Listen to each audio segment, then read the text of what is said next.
All right, hey AP Chemistry, let's draw another structure and identify its shape, hybridization, bond angles, and formal charges, if any. So this is the NO plus 1 molecule.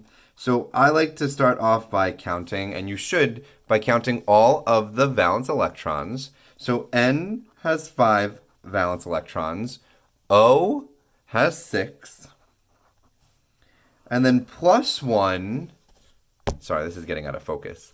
Plus 1 means I subtract an electron. So 5 plus 6 minus 1 electron. All right, 5 plus 6 minus 1 electron. 5 plus 6 is 11. Minus 1, I have 10 electrons. There's no other atoms that I could identify as a central atom, so I'm just going to attach N and O together by a single bond. So 10 electrons, and I use a bond between N and O. 10 minus 2 is 8 electrons. Now, in an example like this, you're supposed to give your non-central atom an octet first. Now, between N and O, I don't know which one to choose as my non-central atom or my central atom. So let's just identify central atom as 2 to 3 different things. It's the least electronegative one, or it's the one that has the least number of valence electrons. Okay, so those are some quick rules that I could use to identify my central atom. Between N and O, if I look on a periodic table, oxygen is closer to fluorine than nitrogen. Oxygen is more electronegative than nitrogen, which means nitrogen is less electronegative. It's going to be the central atom. Also, using the rule of least number of valence electrons, between nitrogen and oxygen, nitrogen has 5 valence electrons, oxygen has 6, so that makes nitrogen my central atom.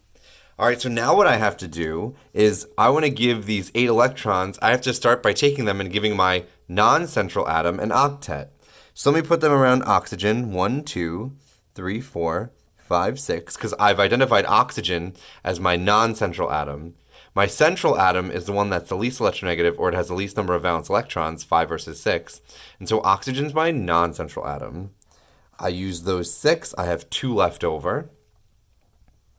I'm going to put the 2 left over on nitrogen. By the way, this is a tricky one. You're not really going to have to deal with linear ones like this, or the skeletal structure will already be given to you.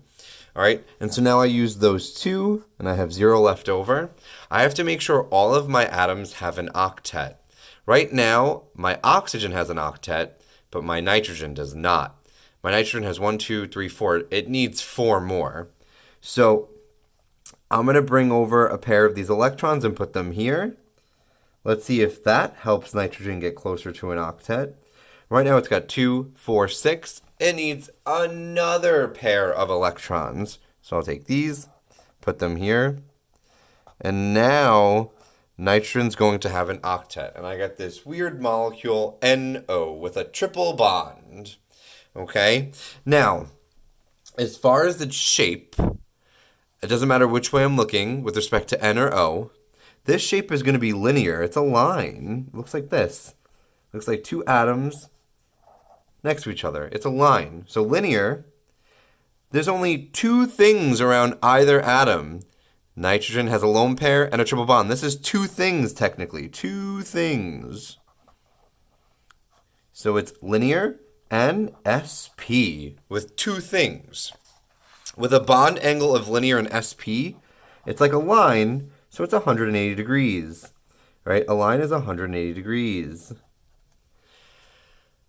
Let me identify formal charges. Let me do the formal charge for nitrogen. Formal charge for nitrogen. Well, if you remember from a previous example, formal charge is valence electrons minus bonds plus unbonded electrons. Nitrogen has 5 valence electrons, so formal charge will be, I'm going to rewrite the whole thing. Valence electrons for nitrogen minus bonds to nitrogen plus unbonded electrons to nitrogen. Unbonded electrons to nitrogen. Okay? So if I go and do this, for formal charge of nitrogen, nitrogen has 5 valence electrons. How many bonds are shown drawn to nitrogen? 1, 2, 3. 3. Triple bond counts as 3. For bonds, single counts as 1. Double counts as 2. Triple counts as 3. I wanted to distinguish that because when we just identified how many things are around nitrogen for its shape, we said 2 things. We count a triple bond as 1 thing and a lone pair as another thing. When we're doing formal charge, all of those bonds are to nitrogen. So we talk about 3 bonds to nitrogen. And how many unbonded electrons? 1, 2. 5 minus 3 plus 2 equals 0. Nitrogen doesn't have a formal charge. It has a 0 formal charge. Let me do the formal charge of oxygen, Fc. Oxygen has 6 valence electrons, minus it has 1, 2, 3 bonds, plus 2 unbonded electrons. 6 minus 5 equals positive 1. That means that oxygen has a positive 1 formal charge. All right, so 0, that's just a 0 with a circle around it, and positive 1 formal charge. Positive 1. And then we'll look at this. The overall charge of the molecule is plus 1. What are the sum of all the formal charges? Plus 1 and 0 is plus 1. And this looks like an example before. The SO4 2- ion has a charge of 2-. Let's add up all of its charges from before. Plus 2, plus minus 1, plus minus 1, plus minus 1, plus minus 1. 2 plus minus 1 minus 1. Minus 1 minus 1 equals minus 2. The sum of all the formal charges is equal to the overall charge. So make a note of that. The sum of all formal charges is equal to the total charge. And I'll write that again on the back side. The sum of all the formal charges is equal to the total charge. Okay. All right, so this was another hopefully helpful video on drawing Lewis structures, identifying shape, giving you hybridization and bond angles, and then calculating formal charge.